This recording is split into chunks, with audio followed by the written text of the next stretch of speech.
Hello, and welcome back to the show, the one all about British culture and British English. In the last Bitesize episode, we talked about sweets, British sweets.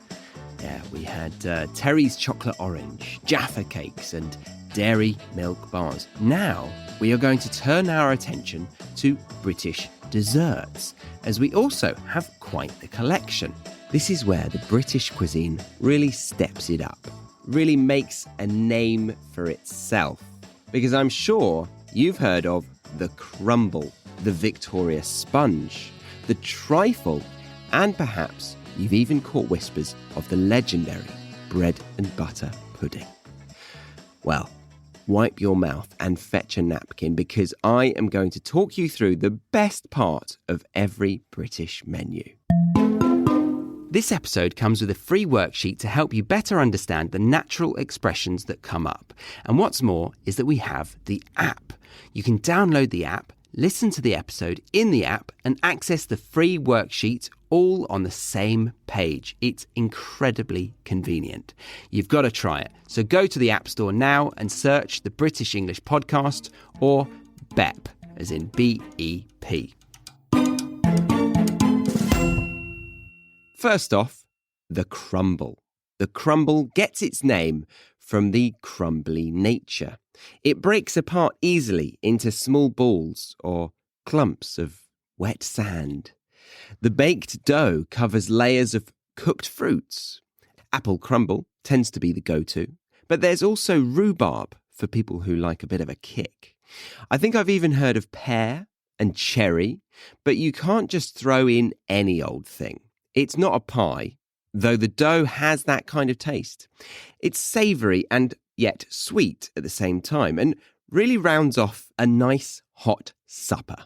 I personally like to have mine with cream or with vanilla ice cream, not the 99p kind of vanilla swirl of processed kind of ice cream. You know, like a really nice vanilla ice cream.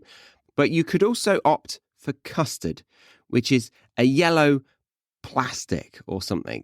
Maybe it's made from eggs. I really don't know. But it tastes great. And there's one very clear packaging for me. Bird's Custard. The brand Bird's Custard. I think it's UK based. It's got very bright colours. Blue, yellow and red from what I recall. Anyway, the custard goes on the apple crumble and you lap it up and you're ready for bed probably after that. Yep. Next is the Victoria sponge, which tends to be taken with a cup of tea. It's not really an end-of-meal dessert like the apple crumble is, more an addition to a finely brewed pot of Earl Grey tea.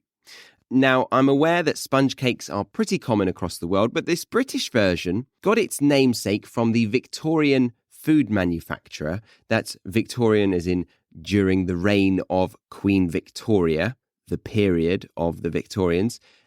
So his name wasn't Victoria. You know, let's just get that clear. When this chap invented baking powder, thus allowing the addition of butter to the traditional sponge recipe, the result was the creation of the more flavourful and velvety Victoria sponge, which is more or less two halves of a sponge cake with jam slapped in the middle. Of course, if the deceptively heavy cake is too much for your stomach, you might opt for the more quintessential English scone with cream during your tea. In fact, should you ever come to London, which you should, try afternoon tea at the Ritz Hotel. It's the fanciest way to drink tea and eat scones. I think even if a group of builders went into the Ritz Hotel, they would drink their brew with their pinky finger extended.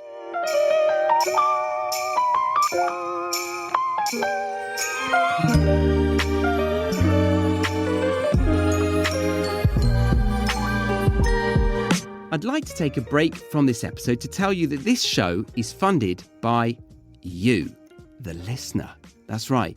Not through a charitable donation, but through providing you with 2 hugely beneficial learning resources. One is called the Academy and the other is called the Premium Podcast. The Academy doors are currently shut until further notice, but the Premium Podcast is open for you to sign up to right now. So if you listen to this show regularly, say once a week perhaps, and you want me to continue producing it, then I need your help because this is my full-time job. And I also want to provide free education for those who really cannot afford it. But if you are in a situation where you can spare £7 a month for loads of bonus podcast content, manually edited transcripts, and extended glossaries and flashcards, then I'd love you to consider supporting the show, because that will give me a way to continue doing what I love to do, and for those who really cannot afford it, to get a free education.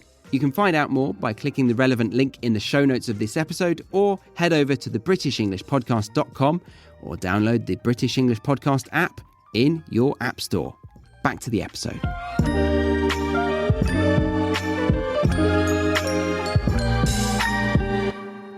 Anyway, back to the other desserts.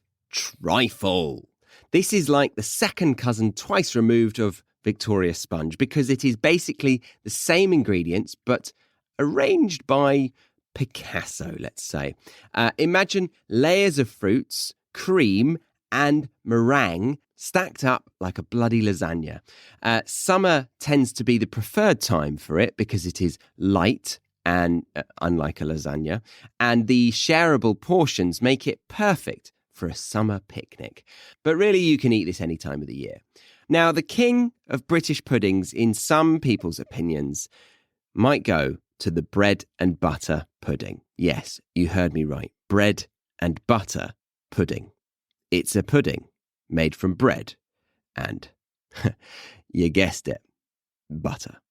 Now, what you do is very complicated. So listen up. You take some bread, you spread some butter on it, and then you cook it. That's it. That's really it. And it tastes bloody brilliant. Of course, there's a bit more to it than that. You have to sprinkle some raisins over it. Cover it with egg custard and nutmeg, that sort of thing. It all helps to turn it into more of a dessert and less of a toast. But the foundation of this popular dish is, in fact, just regular old bread and butter. Now, I've got another dessert for you that's name gives it away. But if you're anything like my mother, it could take you over 50 years to crack the code. It goes by the name of banoffee pie. Banoffee pie. Think about it. I wonder if you can decipher that one. I'll give you a clue, though, because after all, my mother had been baking it for at least 3 decades of her life before she clocked where it gets its name from. So we have bananas, cream, and a thick caramel sauce made from boiled condensed milk, apparently, combined either on a buttery biscuit base or one made from crumbled biscuits and butter. Some versions of the recipe also include chocolate, coffee, or both. And I'm going to give you some history of the pudding from good old Wikipedia. Credit for the pie's invention is claimed by 2 men from East Sussex, which is a county that is southeast of London. They claimed to have developed the dessert in 1971 by amending an unreliable American recipe for Blum's coffee toffee pie. Like saying that, coffee toffee pie. Coffee toffee pie. Would you like some coffee toffee pie? I'd love some coffee toffee pie. Oh, what lovely coffee toffee pie. So this coffee toffee pie, Blum's coffee toffee pie, was taken and then they added a soft toffee made by boiling an unopened can of condensed milk for several hours. Wow. Unopened condensed milk.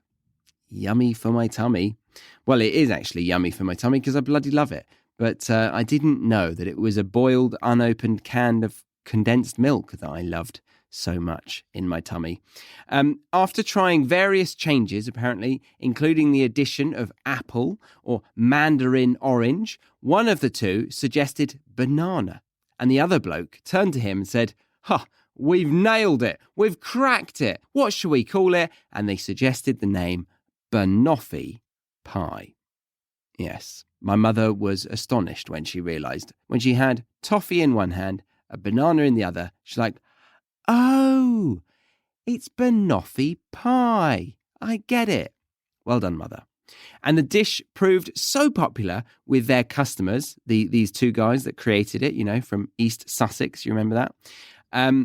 It proved so successful for them that they couldn't take it off of their menu. And the recipe was adopted by many other restaurants throughout the world. In fact, in 1984, a number of supermarkets began selling it as an American pie. Oh, scandalous. Leading Nigel Mackenzie, one of the two, to offer a £10,000 prize to anyone who could disprove their claim to be the English inventors of this pie. The word banoffee entered the English language and became used to describe any food or product that tastes or smells of both banana and toffee. But to be totally honest, I've personally never heard people use the word unless they are referencing the pudding. So if something does taste like banana and toffee, I would say something like, "Oh, it's a bit banoffee-like, isn't it? It's a bit banoffee-like, isn't it?" Like, that's an important word in that sentence. It's a bit banoffee-like, isn't it? So you're not using the word in its own meaning. You're referencing a thing that you think it tastes like. It's a bit banoffee-like, isn't it? That word "like" in that sentence, you could apply it to loads of situations, if it reminds you of that thing. It's a bit something like, isn't it? Right, that is all we have time for in this bite-sized episode, but we've really just scratched the surface. So some honourable mentions that I encourage you to learn more about are as follows. We have Eton Mess. Eton Mess, this is a meringue with whipped cream and strawberries. Meringue, look at the flashcards if you're a premium or academy member, or Google meringue. Good luck with the spelling. Again, the transcripts will help with this. Premium or academy members will benefit from that. So meringue, whipped cream and strawberries. And the name Eton refers to a famous private school that far too many of our prime ministers attended. Then we've also got sticky toffee pudding. It's one that actually probably makes my top 3 favourite desserts of all time, regardless of where they come from. This one consists of a moist sponge cake made with finely chopped dates, covered in a toffee sauce and often served with a vanilla custard or vanilla ice cream. Yummy for my tummy. And I'll also mention Millionaire's Shortbread, which is the average Joe's shortbread, or average Scottish Joe's. What's the Hamish? Hamish is a common Scottish name. The average Hamish's shortbread, but topped with caramel, topped with chocolate. And if that's not enough toppings, then the icing on the cake for this one is that I know it doesn't cost as much to buy as the name suggests. You'll often see these in a coffee shop right next to the till, tempting any bold single coffee orderer to treat themselves to a cheeky little Millionaire's Shortbread. It's a great tool for the barista to upsell the customer with. Anything else with that coffee? Would you like a Millionaire's Shortbread, perhaps? Just that one over there. Look at it. Yes, it's delicious. Looks delightful, doesn't it? Yummy for my tummy. But there we go. Hope you enjoyed that episode, all about British desserts.